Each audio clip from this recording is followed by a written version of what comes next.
Jake Garrett says, hi, lads, question for you. I've been watching a lot of stand-up specials recently, and I'm wondering if there's any pet peeves you have with them. Something comedians do in their specials that just does your head in. When I'm forced to watch some shite before the stand-up actually starts. Like a sketch or like them walking into the venue and it's like, why am I watching this? And it's shot 6 months later, so their hair's different, their beard's different. How's yours going to start then?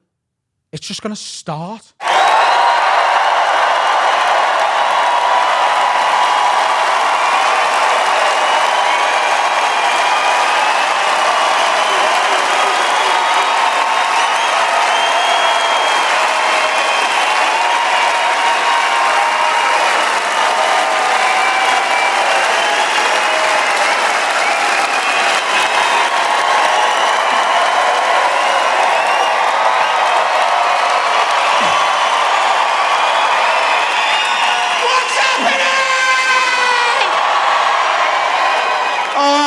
Fucking good, that. You've done well there. Thank you so much for being here. It's so good to be back in Liverpool, ladies and gentlemen. It's so good. I miss performing here. We've been on tour for so long. And to be back in a hometown gig, I'm just so... This is my bucket list venue to be. It's just fucking incredible. And thank you for being here. It's fucking unbelievable. Thank you.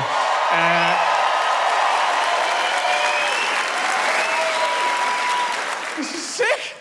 It's been a long tour, you know. Long tour. Lots happened while I've been on this tour. Towards the end of last year, I went through another breakup. That's now 5 breakups in 5 years. Yeah, I think at some point I'm going to have to stop blaming the women. Like at some point you have to look at yourself and go, am I the problem? I'm the common denominator. Am I the problem? And I did that towards the end of last year. And I just don't know, you know. I feel like I'm sound and they've all fucked it. I've had different problems in every relationship. I've had some common ones, but then different ones, like unique ones. Like I was with one girl for quite a long time. She didn't drink. And that was the first time, being with a non-drinking girlfriend, that was the first time I ever really like looked at my own drinking habits. Because I've always thought I'm sound. Because my parents are like first ballot Hall of Fame alcoholics. So I've always thought, as long as I'm not them, I haven't got a drinking problem. Do you know what I mean? Like my dad drinks whiskey in the house on his own, watching Emmerdale. That's an alcoholic. I drink Guinness in the pub with my mates, watching a match. I'm just a social butterfly. It's a different thing. I've always thought as long as I don't go anywhere near me mum, I can't have a drinking problem. Because my mum, she used to drink 2 bottles of vodka a day, and she did that for 22 years. Look how awkward it's got in here immediately. As every single one of you goes, oh my God, that is so bad. That's horrific. That's harrowing. And it is. And it's also impressive as fuck, innit? 2 bottles of vodka a day for 22 years. Look, I'm sorry. I know it's sad that my mum's not here anymore because she drank too much. It is. But she's been dead 10 years now. We've got to start ignoring the sad bit and look at the fucking numbers this woman put on the board. When Michael Schumacher dies, no one's going to talk about how shit he is at skiing, okay? They're going to talk about how good he was in a car. And it's time to talk about how good my mum was in her car. Terrible. 2 bottles of vodka a day. She can't drive, okay? And that's unbelievable. She, by the way, 1 liver, her only liver, her original liver. She's not George Best. 1 liver, that entire 22 years. None of you could do that. You couldn't drink 2 bottles of vodka a day. You couldn't do that for 2 days, never mind 22 years. I dare any of you go home tonight and drink 2 bottles of vodka, wake up in the morning, look in the mirror and say, we go again. I fucking dare you. How dare Margaret Thatcher call herself the Iron Lady when my ma exists?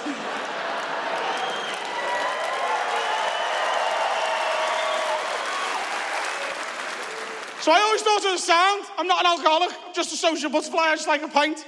And then I was with a girl who didn't drink. And by the way, she was allowed to drink. She chose not to drink. She wasn't a fucking child. I'm not a nun. She was an adult. She had a national insurance number and a driver's license. I swear to God, I checked, okay?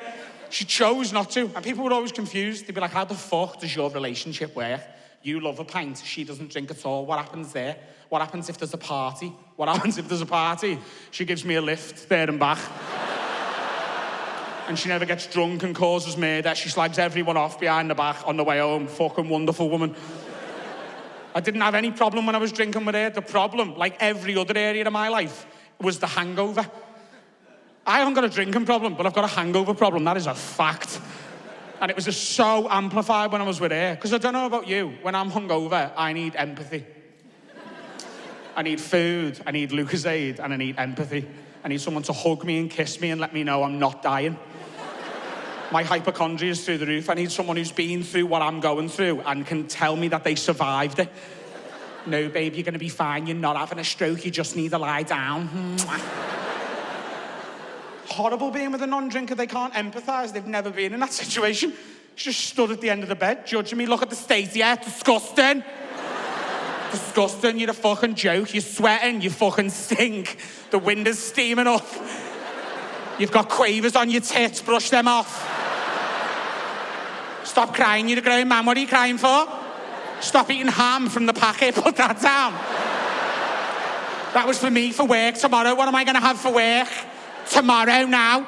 Get some ham from somewhere else. I've only had all ham. There's more ham. Stop crying. It's self-inflicted. They love that more than anything in the world.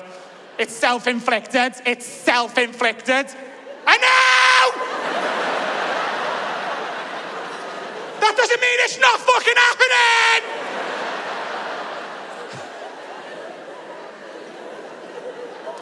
Just because I caused the problem doesn't mean it's not one. That's not how problems work, is it? Am I mad? If one of your neighbours left like a fucking chip pan on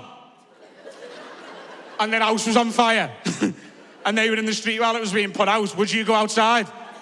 Sandra! Self-inflicted, you stupid bitch, you couldn't give a fuck. You don't want a fire? Don't leave the chip pan on. Fuck you and your kids stuck in the top window. Couldn't give a fuck.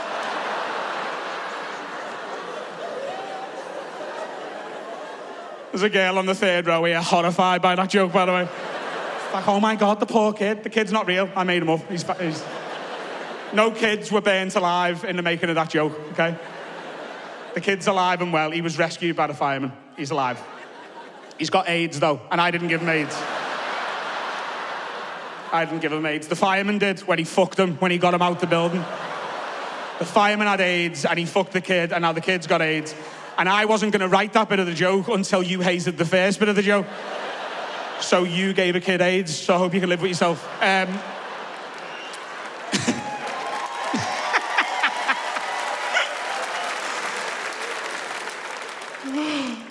You know what their favourite question was every time I was hungover? What are we going to do today? You know when you've just gone big on a Saturday night because you know you've got fuck all on the next day? What are we going to do today? I wanted to have fun today. I had a lovely plan for us today.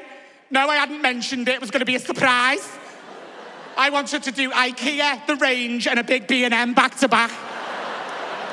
That would have been nice, wouldn't it? So what are we going to do today? How come I want to have fun with my boyfriend today? You tell me what we're going to do today. I'll give you 100 quid to fuck off. I don't want it back. I won't add it to you. Everything you already owe me. Just take it and fuck off. Don't come back soon. Don't come back in like an hour with shopping I've got to help put away. Just please, for a while, just fuck off and leave me alone. Come back when it's dark. That's the deal. For 100 quid, I want to see the moon before I see you again, and I think that's fair.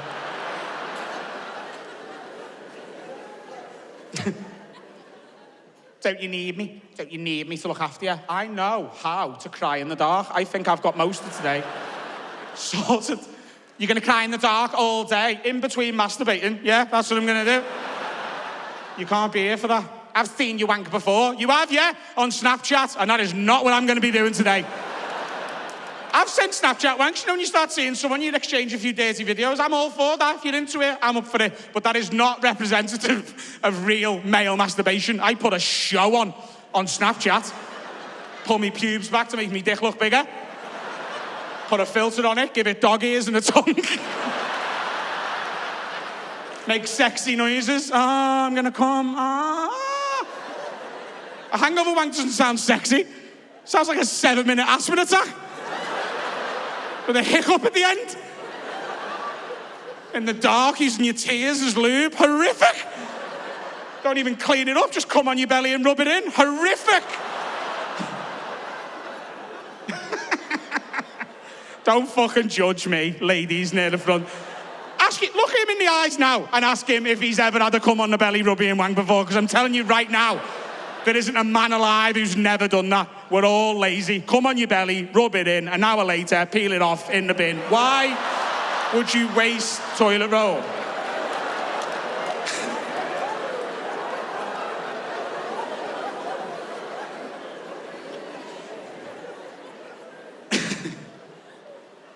That's just you, is it? All day fucking crying and wanking in bed. That's how you're going to spend your day.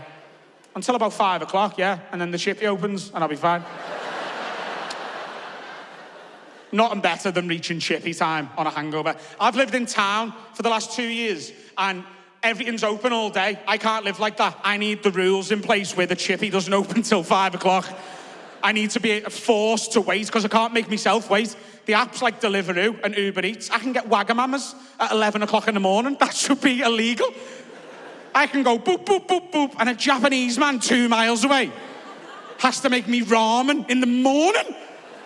Give it to a man on a bike to bring to my flat. At least Deliveroo make it a little bit hard for you, because my conspiracy theory is I think they give their drivers a different map to their customers just for a laugh.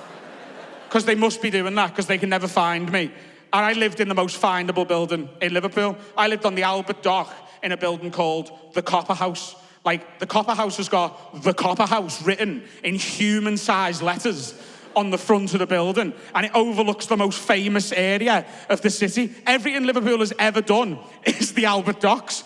All of it. The Beatles Museum, slavery's down there. From my window, I can see where Fred the Weatherman used to fuck all them kids. It's an easy-to-find building. So how can Deliveroo never find me? How? Every time. Hello, mate. Hello, Mr. Adam, mate. I'm from Deliveroo, mate. It's not racist if I don't tell you where he's from, so fucking calm down, okay? For all you know, he's from Birmingham and I'm just shit at accents, so relax.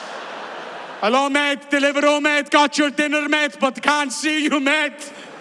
You can't see me because you're not here, are you? You're not where I am. And look, put the phone down. Stop talking to me. And look at your screen. See that map with my face round the corner? That's where I am. Or if it's easier, I'm where I was yesterday. Balthazar, it's me again. We play five-a-side together now, lad. You picked me up last week. This is getting ridiculous.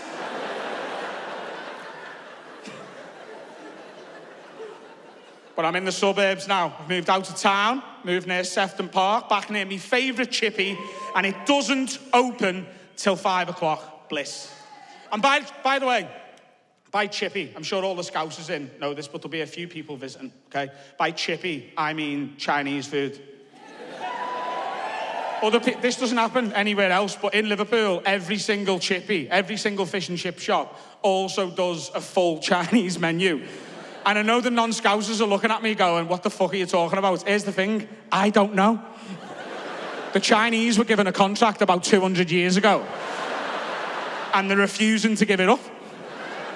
There's no white people who work in fish and chip shops in Liverpool. There's one white woman in every one. She's not white, she's orange, and she's got blonde hair and it's tied back in it. But everyone... Are you pointing on her? Is that you? It is? But they all ignore you, don't they? You're like the youngest barber. Everyone's like, not you. I'm waiting for the fucking professional, mate, okay? I don't want the blonde woman. I want the 107-year-old Chinese woman who has worked in the chippy for 106 years. And she's talented and sound. She speaks fluent Mandarin or Cantonese to the kitchen and has got a thicker Scouse accent than me. When she's talking to the customers, it's worth a day out to go and have your mind blown in one of these places, by the way. Unbelievable. Well, Schweiler. You all right there, babe? What are you having today? You all right, yeah? Just the usual, lad, yeah? Just the usual stone pepper chicken and that, yeah? How's your dad? Your dad's all right?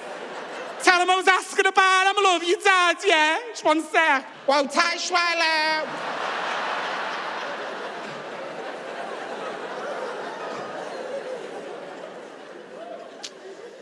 That one's racist. I'm just showing you the difference.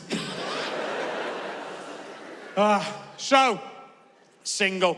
Didn't work out last year. I've had a lot of breakups, you know, and they've all broke down for different reasons. Some of them have been healthy breakups, some of them have been toxic, you know. The one that ended last year was good, but here's the thing. I didn't feel very understood in that relationship, you know. And she had the same complaints every other girlfriend I've ever had has had about me. She says, I don't listen. You don't fucking listen to me, you. You never listen to a word I say. And I was always like, I do listen. It's just I've got like an ADHD-style brain, so it only stays in when I give a fuck. And I can't help that. Someone else runs that department, right? But then that causes problems when you're in a relationship because people feel like they're not being listened to. I was in bed last year. Girl I'd been dating for a few months. Just having a night in. And I was like, what do you want to watch? She was like, let's watch a film. I was like, yes. She was like, what film are we going to watch? I was like, we can watch whatever film you want to watch, babe. But while you pick a film, can I just watch the highlights of the Liverpool game? Is that all right? And she goes, did Liverpool play today? I was like, they didn't play today, no. But they did play Arsenal in the 2008 Champions League. And YouTube has suggested the highlights. It's only 7 minutes, and I just want to watch that. And I put it on. She goes, hang on, why are you watching a match from 15 years ago? I was like, because it's a fucking classic. Like, even as a non-football fan, you'll enjoy this if you watch it as like a drama. The drama in this game is unbelievable. Like, watch it as a drama and not sport, you'll enjoy it. So when you play each other in Europe, right, you play each other twice and add the scores together. That's how you find out who wins, right? So the first game was at Arsenal Stadium, and it was 1-1. I think it was Emmanuel Adebayor scored for Arsenal, and then Steven Gerrard equalised for Liverpool, right? So then Liverpool are favourites because we're expected to win at home in Europe because we're great in Europe and Arsenal aren't very good, right? So they come to Anfield and everyone's like, oh, Liverpool are going to batter them, but it doesn't really happen. You'll see any second now, right? Liverpool's centre-back and former captain, Sami Hyypiä, gets pulled out of position by a very clever run. And it leaves a lot of space for the Arsenal midfielder, Abu Diaby, to walk into. And he scores near post past Pepe Reina. It's terrible goalkeeping, terrible defending as well. But to be fair to Sami Hyypiä, he atones for his error. He scores a header just before half-time to make it 1-1. And at half-time, all the pundits are like, oh, Liverpool will go on to dominate now. But it doesn't really happen again. It's end-to-end until, I think it's like the 71st, 72nd minute. Fernando Torres scores, for me, the best goal he ever scored for Liverpool, right? Now, you could make a solid argument that his goal against Blackburn was better, but I think given the context of this game, it being a European quarter-final, I think this makes it a better goal. He's on the half-turn, edge of the box, fucking smacks it. Manuel Almunia's got no chance, right? Puts it right in the top corner. So Liverpool are 2-1 up, and everyone just thinks we're going to see the game out from there, but it doesn't really happen because Theo Walcott, yeah, the blue shape, but he was at Arsenal at the time, right? He picks the ball up on the edge of his own box. He's only a kid, and he runs the length of the pitch. He's brushing off Javier Mascherano like he's not even there. He was the best defensive midfielder in Europe at the time, you know what I mean? Runs the full length of the pitch and cuts it back. Adebayor's got a tap in, 2-2. And I haven't got time to explain this bit to you at this stage because you don't really care. Now that Arsenal are drawing, they're winning, right?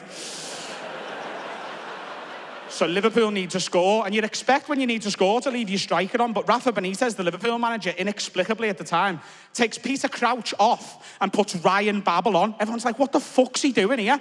But he's vindicated because Ryan Babel wins us a penalty. He gets brought down by Kolo Touré, who obviously went on to play for Liverpool eventually, but at the time he was an Arsenal player. And it is a soft penalty, but there's no VAR, so it can't be overturned, right?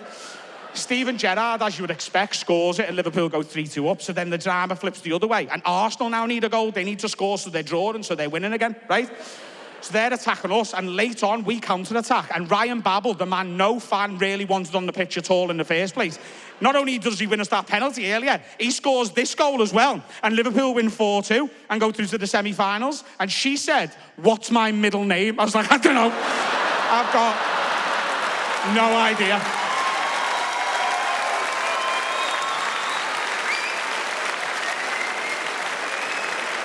It's so unfair. You expect me to remember these little details that mean nothing to no one.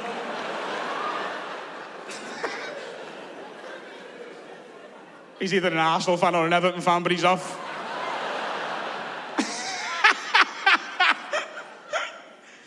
Oh, yeah. That relationship ended quite well, you know? She said I didn't really listen to her. I didn't feel very understood, but it ended quite well. I said to her, I think we should break up. I'm not happy. And she said, yeah, same. So we did.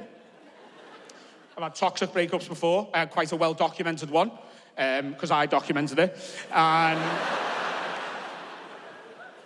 I've had other ones, you know. I caught a girl cheating a few years ago, and she was quite controlling anyway. It was a good thing. I was like, right, that's the thing I need. That's the impetus to get rid of her. And I asked her to go. She was like, right, I'll go. But I'm just warning you, I'll go. Right, I'll pack my stuff and I'll leave. But don't go near another woman for 6 months. Trying to keep the control. Don't go near another woman for 6 months. I was like, what the fuck are you talking about? She goes, you might regret this. You might want to forgive me and want me back, but I couldn't bear the thought of you being with someone else. So don't do that until you're sure. Don't go near another woman for 6 months. I was like, I'm going to be swiping right before you're in third gear. Get out the fucking house and leave me alone.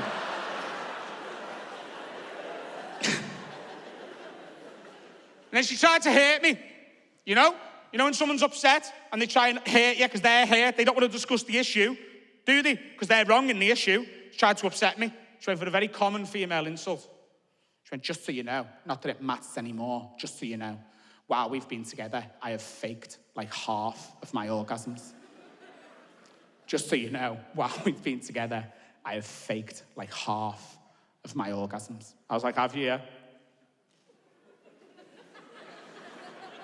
Half. I'll take that. Nice one. Do you know, I wasn't expecting a compliment this afternoon, but fair play, that's nice, that. No, I'm glad we can be civil, that's nice. You're a good cook, so 1-1, there you go. Half, lad. Half! A goal every 2 games, is she fucking joking? That's Benteke at Aston Villa, that's like outrageous. Liverpool would have paid 36 mil for me back in the day. I don't get why that's every woman's nuclear weapon anyway. They love that, the orgasm thing. I don't get it. I fake me orgasms, ha. Don't you feel fucking stupid now? I didn't come, ha. I did, What? I came every time. I came when it was shit. I came when you gave me a hand job, and every man knows that's a fucking miracle, innit? Never gets a big of a laugh, that. You see that? I mentioned faking orgasms, everyone's laughing. All the women are like, haha, we do fake our orgasms. All the men are like, haha, we know they do. I mentioned women are shit at hand jobs. And every woman's like, what's he mean? And the men are like, I don't fucking know, babe. Can we just blow the lid off this global conspiracy tonight? Can we do it? You're shit at it! You. Shit's the wrong word. Pathetic. It's embarrassing. Stop offering face, pussy, bumhole, or go asleep. We don't want it. It's like someone trying to play FIFA when no one's taught you the buttons and you're taking the pad off someone who's had every FIFA since the 98 World Cup edition. I know every fucking skill.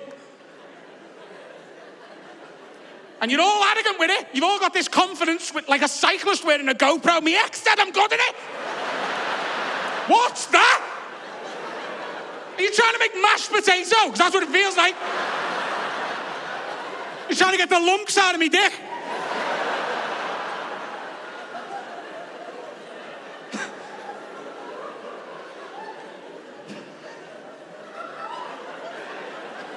Don't you fucking dare tell her lies. Seen you shaking your head. No, babe. No. What are you lying for? Why? Tell the truth. If you had to come in 60 seconds to save your mum's life, are you putting your dick in your hand or in hers?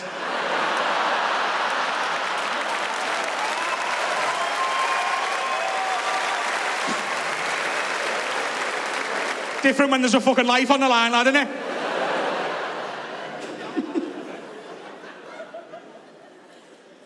I faked my orgasms, faked half of my orgasms. I'll never forget that. Till the day I die. Faked half of my orgasms. Cool. I faked half of my joy. And enthusiasm for things and reactions, and might not fake me orgasms, but I lied to you to make you feel better. Because that's what you want. Everyone says they want honesty, but they fucking don't, do they? I'm on all the apps now, Hinge and shit like that. Every profile, what are you looking for in a partner? Honesty. I just want an honest man. No, you don't. You want a loyal liar. You want a man who will look you in the face and tell you obvious lies that you know are lies that make you feel better, but then won't go and fuck someone else behind your back. That's what you want, innit? Because you ask us questions we couldn't possibly answer with the truth. One of my ex-girlfriends asked me, did I think she was the most beautiful girl in the world? The world. Not like on our street, the planet.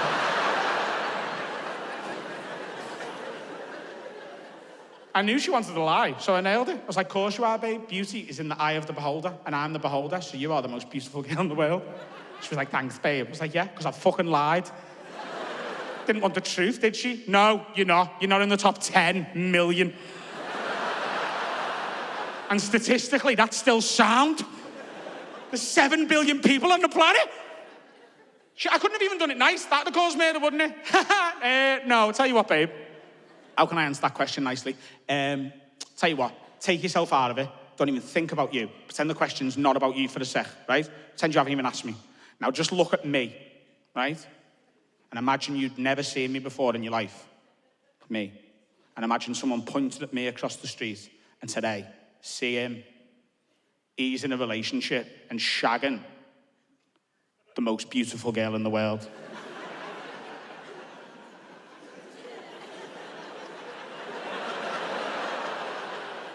How many questions would you have about that? Like, picture me stood next to the most beautiful girl in the world.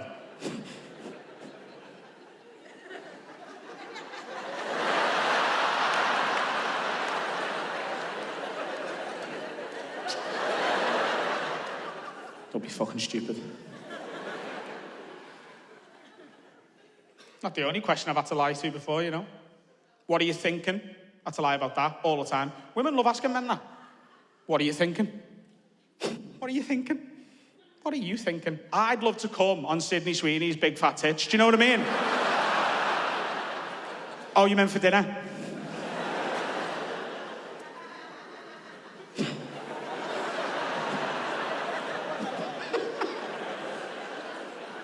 You get that question a lot after good sex as well. You know when you've had sex and you know your bird's had a good time? And she's lying next to you and she's thinking of the sex because she's finally had a fucking good one for the first time in ages. She's like, oh my God, that was so good. What are you thinking? And here's the thing that I don't think a lot of women know. The only time men aren't thinking about sex is the 3 to 8 minutes after we've finished having it. Every other minute of every other day, it's like an open tab in the background of our brain. It's just fucking running and it's there in some capacity. Even if it's not here, it is there somewhere, apart from that little window. And that's when you want to talk about it. What are you thinking? Oh, I'm thinking about the sex we just had and how fit you are and how lucky I am to have you in my life. Oh, so my babe was good, that wasn't it? That's not what we're thinking. And what we're thinking isn't nasty. It's just not what you want to hear. What are you thinking? The guy who invented wheelbarrows should have put 3 wheels on it. No idea why he went for one. Was there like a wheel shortage back then? I don't know what's going on.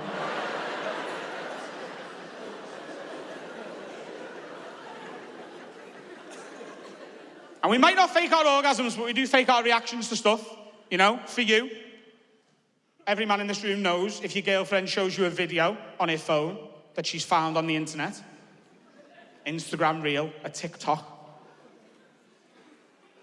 whatever emotion she's having towards that video, before she shows you the video, copy it. Don't have your own. That's a waste of everyone's time. Don't watch the video. The video is irrelevant to the transaction that's going on. Whatever she's doing, you do the same thing. She's laughing, you're laughing louder. Babe, have a look at that. Have a look at that.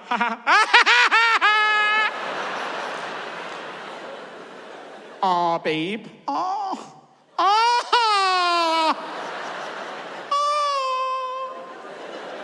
Send me that. I want to send it to the lads. Send me that.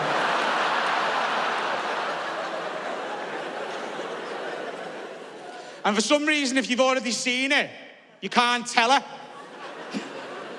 You can't tell your girlfriend you've already seen a video she's found and wants to show you. Even if you like it, even if she has judged you right and gone, Adam, I like that. And if I go, I love that. Yeah, I seen that last week, did you? Yeah, don't worry. I just won't fucking show you anything ever again.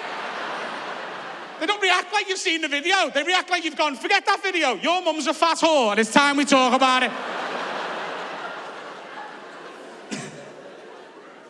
If your girlfriend suggests an activity that she's excited about, you have to match her enthusiasm or ideally beat her, go way over the top, but never go lower and certainly don't go neutral. Once you've got a girlfriend, you can put the phrase, if you want, in the bin. It is useless to you. Babe, can we do this? If you want. No, I don't want to. I thought you might want to. You've got to go way over the top. Babe, can we? Yeah! That's what they want. And that's why every October you see photographs of men in a field smiling, picking a fucking pumpkin off the floor.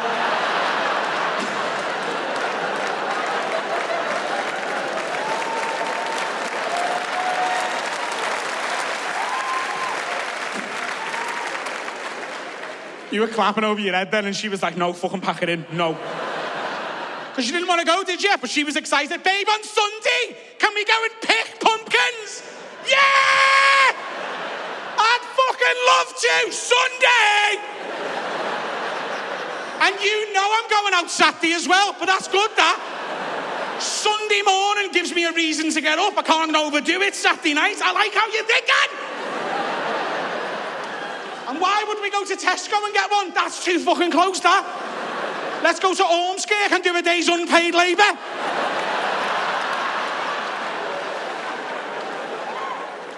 Now, look, I don't want anything I'm doing to come across as misogynist, okay? So I will extend this. Men don't want the truth either. It's not just women who like lies. Men don't want the truth. But men don't want the lies either. That's the difference, you know? We don't want the lies. Or the truth. We want nothing. Shut the fuck up. Don't mention anything we're insecure about, ever, and we'll never bring it up. Don't ever. Don't, like, if your fella's losing his hair, don't ever be like, do you know what, babe? I'm starting to like it. No, you're not. Neither am I. Go fuck yourself. Just don't. We won't ask about anything we're insecure about. Not one woman in this room has been asked by any man, ever, the one you're next to tonight, or another fella from the past, you've never been asked, hey, babe, have I got the biggest dick you've ever had? Never been asked that in your life, have you? Not once, not once, not once. And I'll tell you why. Because in our heads, two things are true. We think we have, and we know we haven't. And we live in the fantasy world where we're like, I have, and we know deep down, and we don't want to know for sure, so we bury that like every other feeling we have. That just gets pushed all the way fucking down there, and we live in the fantasy world. And anything you say, whether it was the lie or the truth, would shatter the fantasy. Because if you were lying, we'd know you're lying, and we'd know that this is real for sure, forever. We don't want that, and we certainly don't want the truth. Babe, have I got the biggest dick you've ever had? Of course you have, babe. Yeah, it's too big. Fucking hurts me. It hurts. It hurts me. No, it fucking doesn't. I've seen your face when we're fucking, and that isn't pain.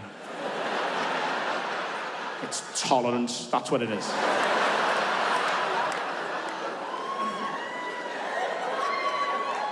I certainly don't want the fucking truth.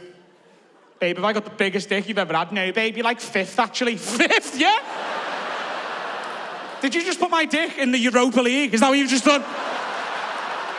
Is that why we have sex on Thursday nights and Sunday afternoons? Is that what it is?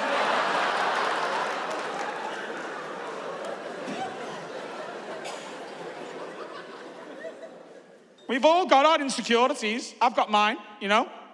I'm trying to work on them, you know? I'm trying to be better up here mentally because I feel like I do have to, after 5 breakups in 5 years, stop blaming the women and work on myself so that if the next one goes wrong, I know for sure it's not on me, you know? So I'm working on myself physically so that I'm mentally better. Like I've hired a personal trainer. First time I've ever done that, not in January, okay? I hired this one in the middle of the year, and that felt like a big step. Because every year on the 1st of January, I hired a personal trainer, and every year on the 1st of February, I blocked the cunt on Instagram and never see him again. So I hired him in the middle of the year. I hired someone that I know. I went to school with him. I thought I can't get rid of someone I know, you know? When I say I went to school with him, we were in the same year at the same school. We didn't have any of the same classes because I was quite bright at school and he is a personal trainer. They're all stupid. They're stupid people. They're thick. And there's personal trainers here now, and they're not laughing at the jokes. And it's not because they're upset. It's because they don't understand why they're funny. He sends me inspirational memes every day to keep me on track. That's what he does. And I'm not getting the messages from these things that he wants me to, you know? He sent me one a couple of months ago. It was a picture of a man halfway up a mountain, and the words over the front of it said, "I don't stop when I'm tired. I stop when I'm done." And I texted him back, "I feel like that in the carvery." And he wasn't happy.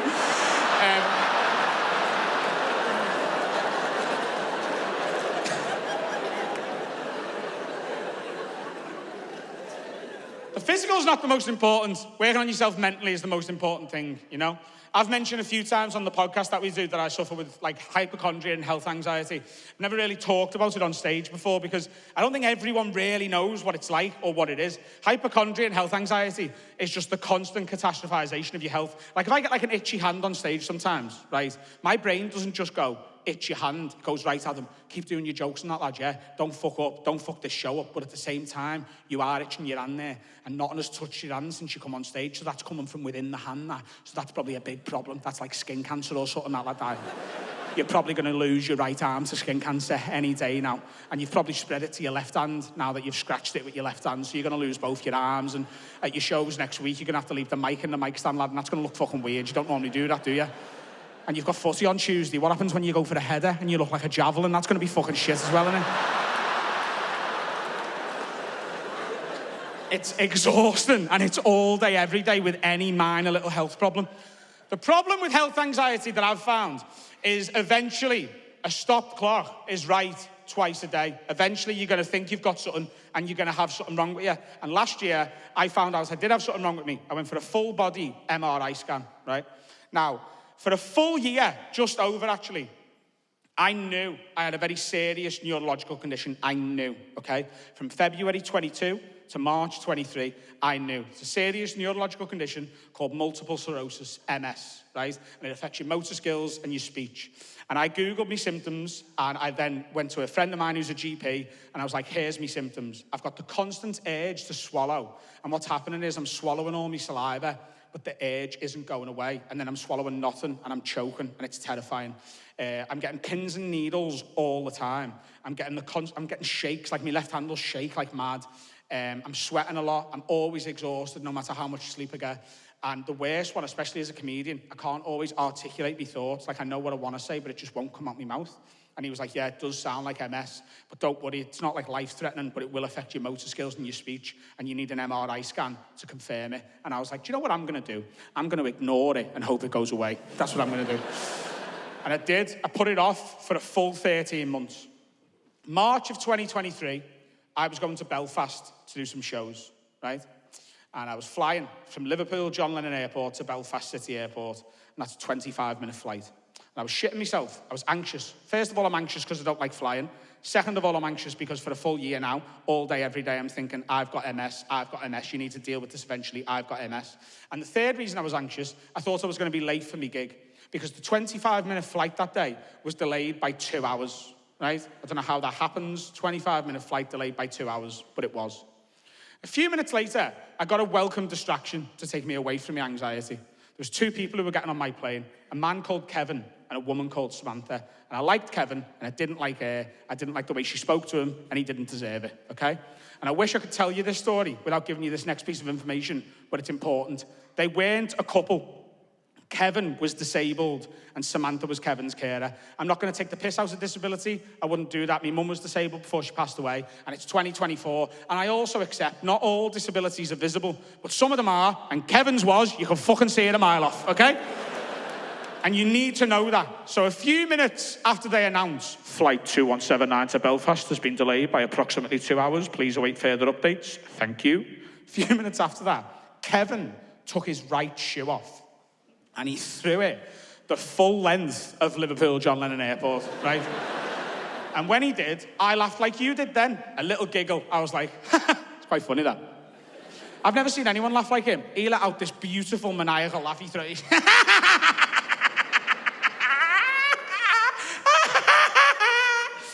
Samantha's fuming. She goes and picks it up from the people it's landed near. She goes, I'm so sorry about that. That won't happen again. I promise that won't happen again. I'm really sorry about that. She goes, Kevin, come here. Kevin, don't do that again. Do you understand me? Don't fucking do that again. If the man on the plane sees you do that again, he won't let you on the plane. And you know we've got to get on the plane, so don't fucking do it again. Do you understand me? Kevin, we've got to get to Belfast, haven't we? So don't throw that shoe again. Do you understand me? Tell me you understand me, Kevin. And he goes, I'm sorry, Samantha. I won't do it again.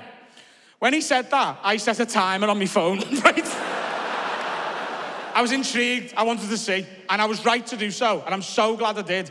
Almost exactly 6 minutes later, as if he was counting to 6 minutes in his head for some reason, he took it off again, he threw it again, and he laughed the exact same way. And the second time, I laughed a little bit louder than I did the first time, to be honest with you. Because it was well funnier to me that he'd done it twice. I was like, that is funny now. That is funny, right? She's even more fuming. I'm so sorry, that won't happen again. I promise you, that is the last time. Kevin! What are you doing? Do you not want to get on this plane? We've got to get there. You're lucky the man didn't see that one. But if he sees it one more time, he won't let us on the plane, Kevin, so don't do it again. Do you understand me? Say you understand me. I won't do it again. 6 minutes later, he did it again. 6 minutes after that, he did it again. And he did it every 6 minutes for the full 2-hour delay. And you might think something like that gets boring. It fucking doesn't. It got funnier and funnier and funnier. In the end, I'm laughing as loud as he is. I'm in the fetal position, struggling to breathe. I'm like, this is so funny. The commitment to the bit. And I was never going to help her, but I was thinking, Samantha, stop giving him his fucking shoe back.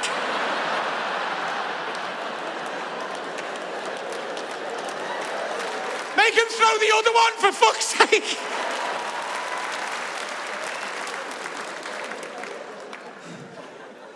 You know what everyone else in the airport was doing? Ignoring him. Pretending it wasn't funny. Boring. He's over there, they're looking at fucking walls and out the window. One of the women who was getting on the plane, right? One of the women, you know when someone says something passive-aggressively loud enough that you can hear it and you know they're talking about you? She goes, that man shouldn't be laughing at that boy. That boy doesn't know what he's doing. I was like, you can fuck off, you patronising old fuck, okay? First of all, he's not a boy. He's a man. Just because he's disabled doesn't make him a child. That's so bang out of order, ableist and patronising. He's a man. And this man isn't laughing at that man. I'm laughing with that man at that woman.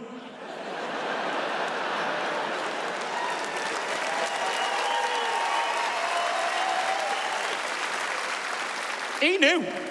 Kevin knew I was his only audience. He knew he was performing too. Every time that shoe went back on his foot, he would look at me as if to go 6 minutes, lad, we go again, set that clock. He knew. All good things must come to an end, right? And eventually, they go, flight 2179 to Belfast is now boarding. And we all got on the plane. When we got on the plane, Kevin was sat at the emergency exit door. Did you all hear what I've just fucking said? Do you understand what I'm saying? Seat, Samantha, Kevin, door, and the fucking sky. Do you understand what I'm getting at here? So I called the stewardess over before we took off. I was like, hi, love, can I just have a word with you for a sec? Is that all right? Just one sec, yeah? Nice one. You're right, yeah?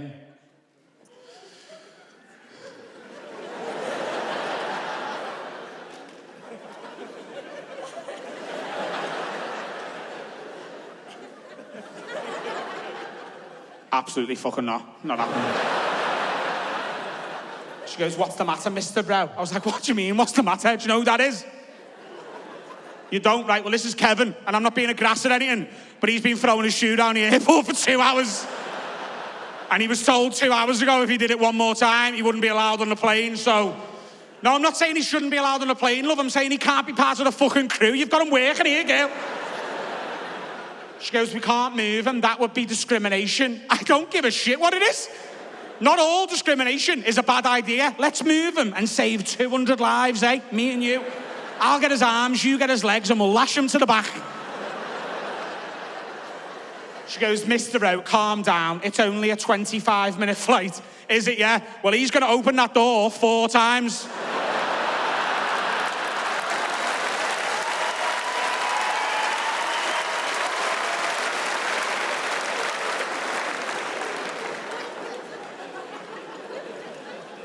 She didn't move him. I had the worst flight of my life.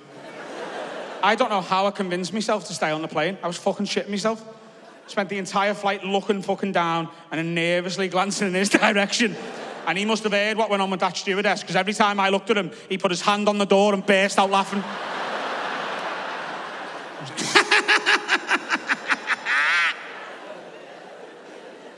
But he didn't open the door. He didn't open the door. When I got to Belfast, I booked a full-body MRI scan to get my MS diagnosis. Why then? This is the truth, okay? My biggest fear with multiple sclerosis was how it would affect comedy for me, how it would affect stand-up, okay? Because it affects your motor skills and especially your speech.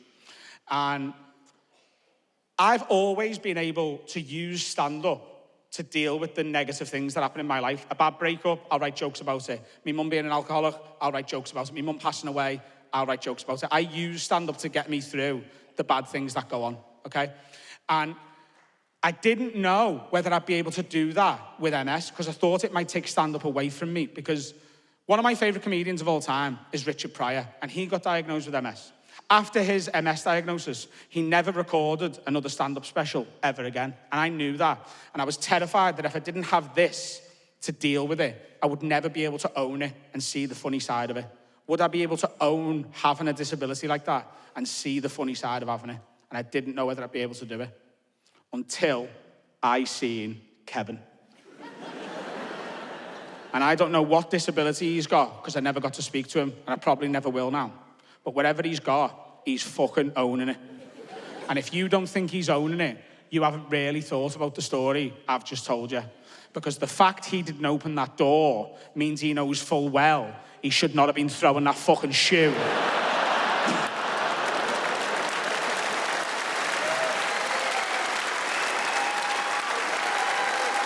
Around the airport. And he made a decision, hadn't he? He made a decision. He's gone, I'm disabled as fuck. I can do this as often as I like, because it's funny. And every time that shoe went back on, and she was like, they won't let us on the plane. He's like, yeah, they will. They'll let me fly it if I ask, all right? Now tie me laces and fuck off. I'll see you in 6 minutes. He knew. Shoe, funny, door, murder, not allowed. So I booked it. Full body MRI scan. I had to go private because the NHS waiting list for a full body MRI scan was 7 years. Fuck the Tories.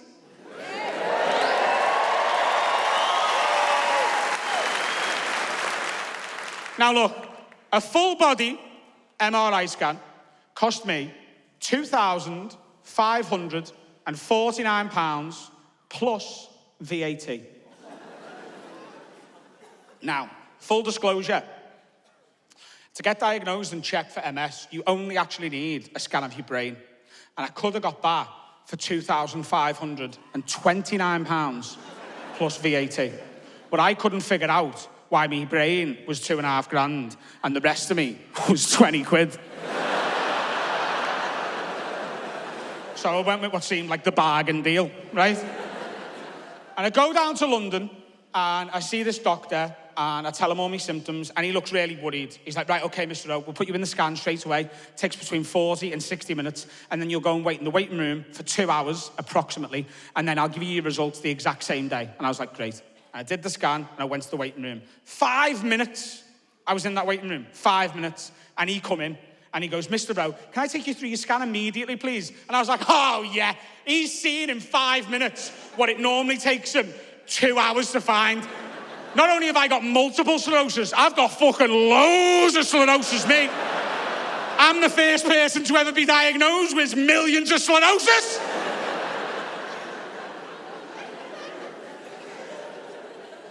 The walk between the waiting room and his office was a fucking minute walk, maybe. And in that minute, I'd convinced myself I had other stuff. I was like, well, full body scan. He's not only found me MS, he's found everything else that I've got wrong with me. Oh my God, maybe there's so much. And maybe, oh my God, I could have fucking anything here. This is going to be awful. I'm shitting myself and I sit down. And he goes, right, Mr. Rowe, before I take you through your scan, did you have any other health concerns apart from MS? I was like, first of all, don't know what you're fucking smiling for. And second of all, Not really. Not before I came in. But right now, yeah, I've got everything right now, lad. Parkinson's, AIDS, a vaginal yeast infection. Tell me what I've won, sir. I don't want anything else. Can you just bag up me multiple sclerosis and get me on my way? And he goes, nothing else. I was like, I don't know what comes up on these scans, to be honest, lad. I don't know what it is. Like, I've got IBS, I've got ADHD. Are you going to be able to see that? And he goes, when were you diagnosed with them? And what medication are you taking? I said, I'm not taking any medication. I've diagnosed myself. He goes, what are your symptoms? Of IBS and ADHD. I forget things and I shit myself. This was $2,500 and I thought it was tomorrow and nearly forgot to come. And I've had 6 shits since I've been here.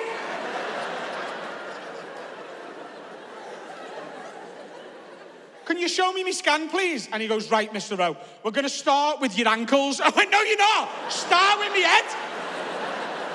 And he goes, we always work up to the brain. I was like, of course you do. That's where all the fucking tumours are. Silly me. No one puts the headliner on first, do they? Yeah, crack on. Tell me what's wrong with my ankles.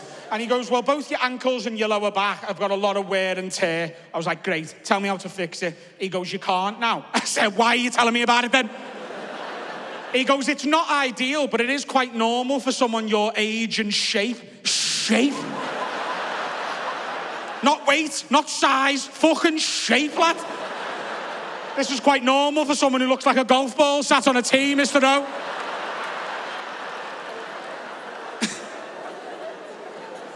Takes him about an hour. It was probably 5 minutes, but it felt like an hour to go through my body and get to my brain. And he pulls my brain up on this screen, and there's a massive shadow on it. And I go, oh my God, that's me. That's it, isn't it? No wonder you see it straight away. Jesus Christ, that is a lot of sclerosis, that. How many have I got? That is a lot. Is that something else as well? Is that like a brain tumour there? Or an aneurysm? And he goes, you don't have to worry about aneurysms for at least 10 years. I was like, what are you trying to do to me? What's that? What do you mean? He goes, well, we can see aneurysms 10 years in advance and there's no sign of one here, so you're not going to have one for at least 10 years. And I took my phone out and he said, what are you doing? I said, I'm setting an alarm, carry on.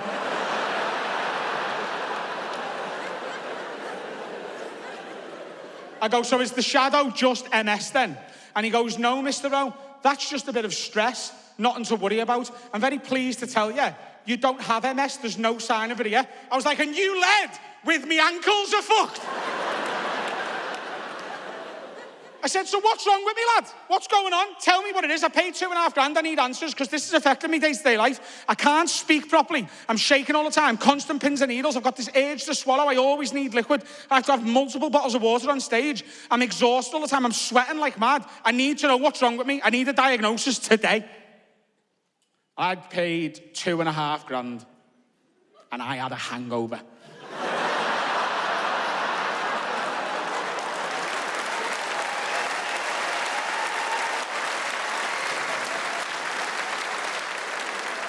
I don't know what you're clapping for. I've just told a group of working class people I paid $2,500 and was prescribed an orange Lucasade and salt and pepper chicken.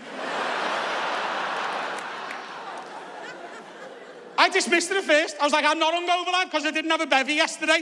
And he goes, when did you last drink? I said, a few days ago, so it can't be that. He goes, yes, it can. People think hangovers last a day or two, but they actually last several weeks. It's just the symptoms become mild after a few days, and you don't normally notice them. But if you're drinking a lot and regularly topping it up, you can give yourself a permanent hangover, and that's what I think is going on. I was like, that doesn't sound like me, lad. I'm no alcoholic, me, you know. I'm just a social butterfly. I'm in the pub with my mates, having a few Guinness.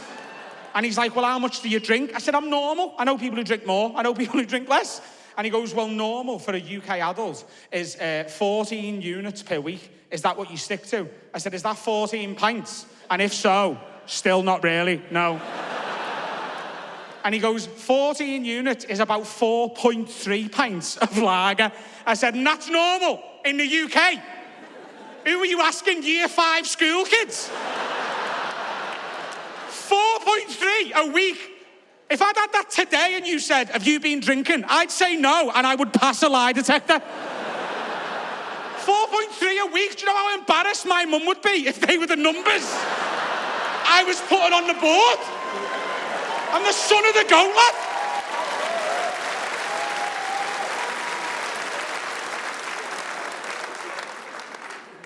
I said, do I have to stop drinking? And he said, no, you're not at that stage. but you do need to tone it down a bit. I was like, thank fuck for that.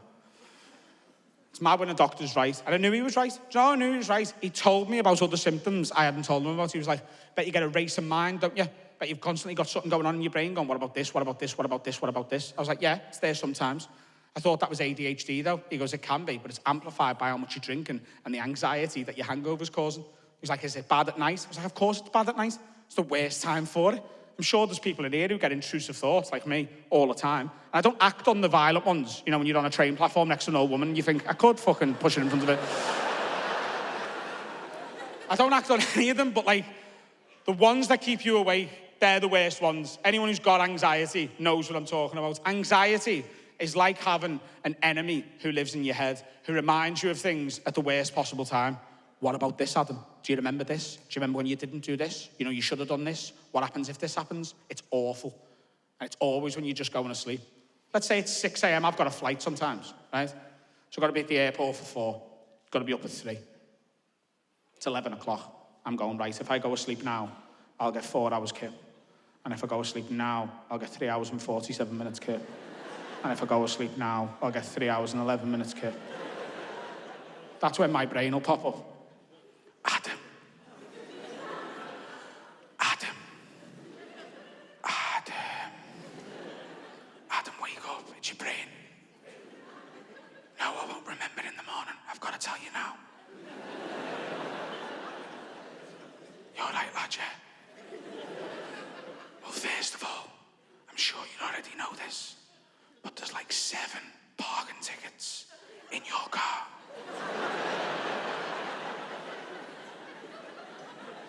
Yeah. Also, no, I'm not saying pay them now. You've got to be up in 2 hours.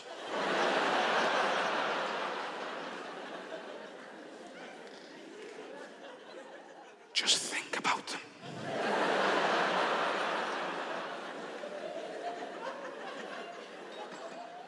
Also, do you remember your mum's funeral?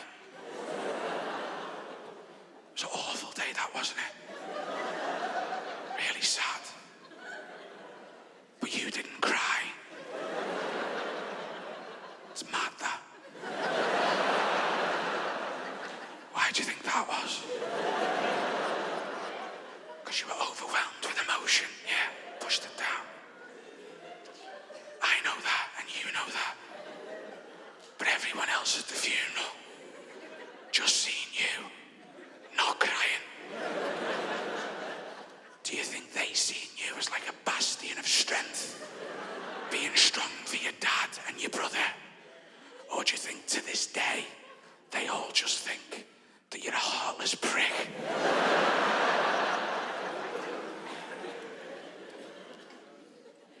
Also, imagine if there was a poisonous snake under this bed. It is unlikely, it is. It's very unlikely, of course. But so was 9/11. And that did happen. 9/11 did happen, didn't it? In fact, I would argue that if you'd gone into the World Trade Center on September the 11th, 2001, at like 8 a.m. and said to any of the staff, hey, what do you think is more likely? That there's a snake under your chair, or an Islamic fundamentalist terrorist is about to come through that window in a Boeing 747. I think most of them would have said snake. But I'll let you get some sleep. Ladies and gentlemen, thanks very much for coming out and being part of this. I really appreciate it. I'll see you again.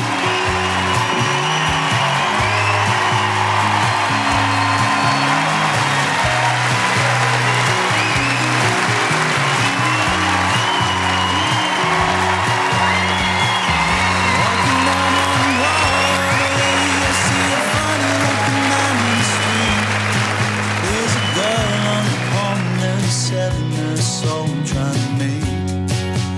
it's me.